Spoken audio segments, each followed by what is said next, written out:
অনেক ক্ষেত্রেই পুত্র সন্তানের থেকে কন্যা সন্তান এই সম্পত্তি যে ওয়ারিশ অংশ পায়, এই ওয়ারিশ অংশ পুত্রের থেকেও দ্বিগুণও পেয়ে থাকে। এবং কিভাবে পেয়ে থাকে এবং প্রসেসটা কি, আসুন আজকে আমরা এই জটিল বিষয়টি নিয়েই বিস্তারিতভাবে আলোচনা করি। তো ভিডিওটি শুরু করার আগে আপনি যদি আমার এই চ্যানেলে আজকেই প্রথম হয়ে থাকেন, তাহলে এই ধরনের আইন বিষয়ক নানান ধরনের গুরুত্বপূর্ণ ভিডিও পেতে আমাদের চ্যানেলটি সাবস্ক্রাইব করে রাখবেন। আর যদি নিয়মিত হয়ে থাকেন তাহলে লাইক, কমেন্ট এবং শেয়ার করে আমাদেরকে অনুপ্রেরণা দিবেন। আমাদের সমাজের প্রেক্ষাপটে আসলে সম্পত্তি ভাগাভাগি হয় আপনার কাস্টমারি ল হিসেবে, অর্থাৎ ধর্মীয় অনুশাসন মেনে। মুসলিমদের জন্য মুসলিম ফরাজি আইন, হিন্দুদের জন্য হিন্দু আইন এবং অন্যান্য ধর্মের ক্ষেত্রেও এই হিন্দু আইনেই বেশি প্রযোজ্য হয়ে থাকে। এখন ওয়ারিশান সম্পত্তি ভাগাভাগির ক্ষেত্রে আপনার প্রথম দিকেই আমরা যদি ধরি, তাহলে সম্পত্তি হিসাব করলে পিতা কিংবা মাতার সম্পত্তি হিসাব করা হয় এবং এই পিতা কিংবা মাতার সম্পত্তি কিন্তু তার পরবর্তীতে যে ওয়ারিশ অর্থাৎ সন্তান যদি থাকে, পুত্র কিংবা কন্যা, তারাই বাকি সম্পত্তি কিন্তু ভাগ পেয়ে থাকে। এখন এই যে পুত্র এবং কন্যার যে রেশিও, এই রেশিওটা কিন্তু কেউ বানায়নি, এটা উপরওয়ালা থেকে প্রদত্ত নির্দিষ্ট করে নির্দেশনা প্রদান করা হয়েছে এবং এই নির্দেশনা পবিত্র কোরআনের সূরা নিসায় স্পেসিফিক ভাবে কিন্তু বলা হয়েছে। এবং কিভাবে বলা হয়েছে, পুত্র এবং কন্যা যদি একত্রে থেকে থাকে তাহলে সেক্ষেত্রে পিতা কিংবা মাতা যদি মৃত্যুবরণ করে, তাহলে সন্তানেরা পিতা কিংবা মাতার মৃত্যুর পরে যদি পিতা মৃত্যুবরণ করে এবং তিনি যদি স্ত্রী রেখে মৃত্যুবরণ করেন, তাহলে স্ত্রীর যে সম্পত্তির অংশ রয়েছে সেই অংশ বাদ দিয়ে বাকি যে সম্পত্তি রয়েছে এই সম্পত্তির থেকে আপনার মোট সম্পত্তিগুলো ভাগ করে 3 ভাগে বিভক্ত করে 2 ভাগ পুত্র সন্তানকে দেওয়া হয় এবং 1 ভাগ কন্যা সন্তানকে দেওয়া হয়।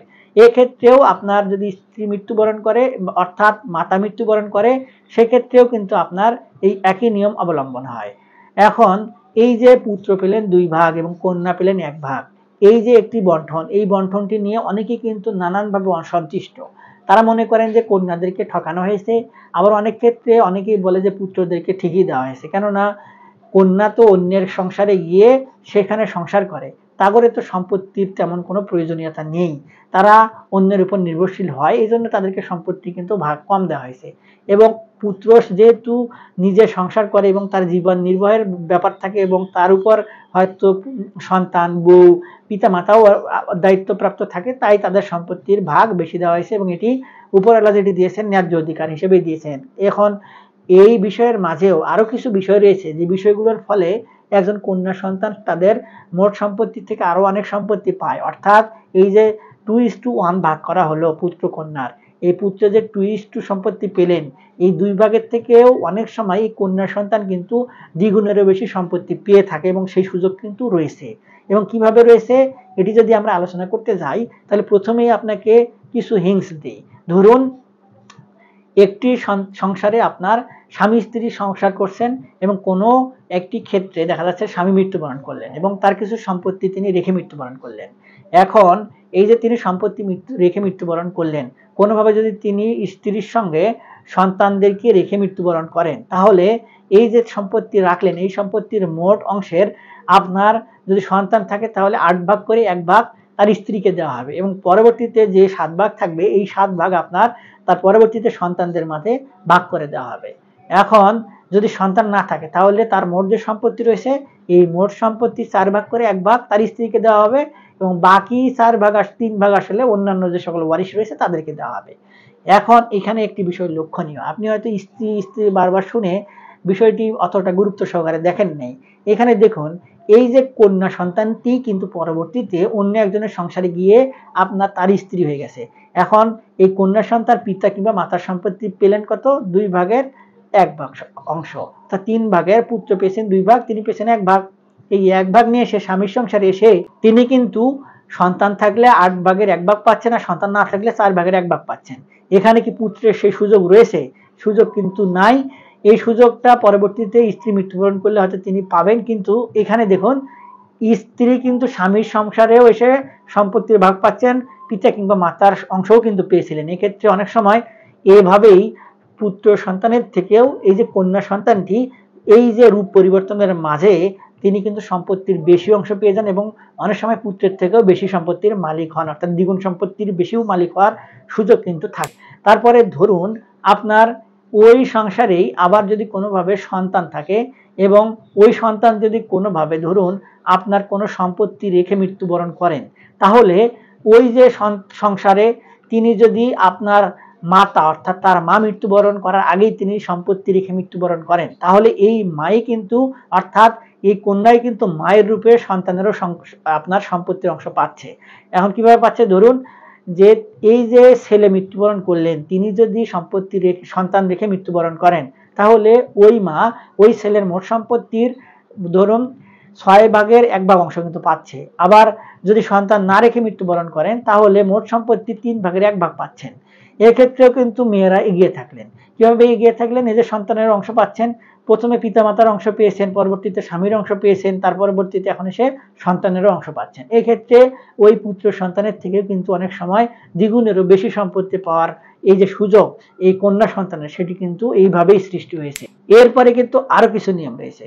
ধরুন একজন ভাই আসলে একজন বোনকে রেখে কোনোভাবে মৃত্যুবরণ করলেন, এখন ওই ভাইয়ের যদি কোনো ছেলে সন্তান না থাকে তাহলে সেই সকল সম্পত্তি যে রেখে তিনি মৃত্যুবরণ করলেন ওই সকল সম্পত্তির যে অর্ধেক অংশ, এই অর্ধেক অংশ কিন্তু বোনেরা পায়। এখন যদি কন্যা সন্তান রেখে মৃত্যুবরণ করেন তাহলে কন্যা সন্তান আপনার মোট সম্পত্তির ওই পিতার আপনার অর্ধেক অংশ পাবেন, এবং যদি তার পরবর্তীতে যে অর্ধেক অংশ রয়েছে এই অর্ধেক অংশ থেকে তার বোন যে রয়েছে তার বোনও কিন্তু একটি অংশ পায়, এবং এই যে অংশটি পেলেন এই অংশটি কিন্তু তার কাছ থেকে আর কেউ ফেরত নিতে পারবে না, এটি কিন্তু লিগ্যাল ওয়েতে তিনি পাচ্ছেন। এখন আপনি বুঝুন একটি কন্যা সন্তান কত সূত্রে কিংবা কত রূপে তিনি কিন্তু সম্পত্তির অংশ কিংবা মালিক হওয়ার সুযোগ রয়েছে। এক্ষেত্রে ওই পুত্র সন্তানটি যে 3/2 পেলেন তার এই সুযোগগুলো কিন্তু খুবই সীমিত। হয়তো এই কন্যা সন্তানের মতোই তিনি পাওয়ার সুযোগ রয়েছে, কিন্তু পুত্র সন্তান পেতে পেতে তার আগে কিন্তু এই কন্যা সন্তান এক ধাপে গিয়ে থাকে, কেননা তিনি অন্যের সংসারে কিন্তু গিয়ে সংসার করে, যার কারণে স্বামীর যে অংশ সেটি কিন্তু পুত্রের আগেই পাওয়ার সুযোগ রয়েছে। এই ক্ষেত্রে পুত্র কিন্তু পরবর্তীতে তার স্ত্রীকে সম্পত্তি দিয়ে যেতে হবে, কিন্তু স্ত্রীর ক্ষেত্রে আপনার তিনি কিন্তু স্বামীর অংশ পাচ্ছেন। এক্ষেত্রে হয়তো অনেকেই বলতে পারেন পুত্রেরও কিন্তু এই সুযোগ রয়েছে, কিন্তু আমাদের আলোচ্য বিষয় কিন্তু ওইটা না। অনেকেই মনে করে থাকেন যে আপনার কন্যা সন্তানকে ঠকানো হয়েছে, কিন্তু এই যে বিষয়গুলো আলোচনা করলে দেখা যায় যে কন্যা সন্তানদেরকে কিন্তু কোনোভাবেই ঠকানো হয় নাই। তাদেরকে এই যে একবার সন্তানের রূপে, একবার মায়ের রূপে, একবার স্ত্রীর রূপে, একবার বোনের রূপে, এই বিভিন্ন রূপে নির্দিষ্ট করে উপরওয়ালা বিন্যাস করে তারপরে সম্পত্তি পাওয়ার কিন্তু একটি অধিকার তৈরি করে দিয়ে গেছেন, এবং এই অংশগুলো এই সম্পত্তির ভাগগুলো কিন্তু এই কন্যা সন্তানরা বিভিন্ন রূপে প্রায়শই পেয়ে থাকেন, এবং প্রত্যেকটা পরিবারে এবং প্রত্যেকটা নারীর জীবনে কিন্তু তারা কোনো না কোনো দিক থেকে এই সম্পত্তিগুলো কিন্তু পেয়ে থাকে। যার কারণে আমরা প্রায়শই দেখি যে ওই ভাই অর্থাৎ ওই পুত্র যে সম্পত্তি পান ওই পুত্রের সম্পত্তির থেকে 3 গুণ 4 গুণ পর্যন্ত এই কন্যা সন্তানের কিন্তু সম্পত্তির মালিক হয়, এবং যেটি বর্তমানে বহুলভাবে প্রচারিত। আর আমাদের এই ভিডিওটি যারা প্রথম থেকে শেষ পর্যন্ত দেখেছেন স্কিপ না করে, আশা করি তারা স্পষ্টভাবে বুঝতে পেরেছেন, এবং তাদের যদি মনের কোনো ভ্রান্ত ধারণা থেকে থাকে তাহলে আশা করি এই ভিডিওটি দেখার পরে সেই ভ্রান্ত ধারণাগুলো দূর হয়ে যাবে, কেটে যাবে।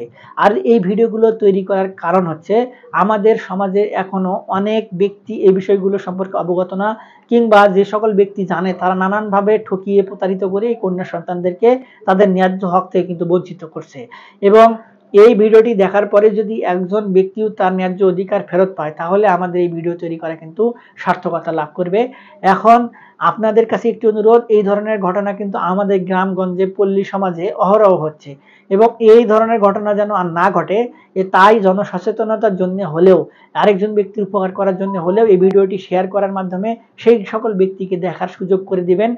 আর এই সকল বিষয় নিয়ে যদি আপনাদের মনে আরো কোনো প্রশ্ন থেকে থাকে তাহলে আমাদের ভিডিওর নিচে কমেন্ট বক্স রয়েছে, সেখানে কমেন্টস করবেন, আমরা আপনাদের সঙ্গে যোগাযোগ করার চেষ্টা করব। আজকে এ পর্যন্তই, দেখা হবে সামনে নতুন কোনো ভিডিওতে। ততদিন পর্যন্ত ভালো থাকবেন, ধন্যবাদ।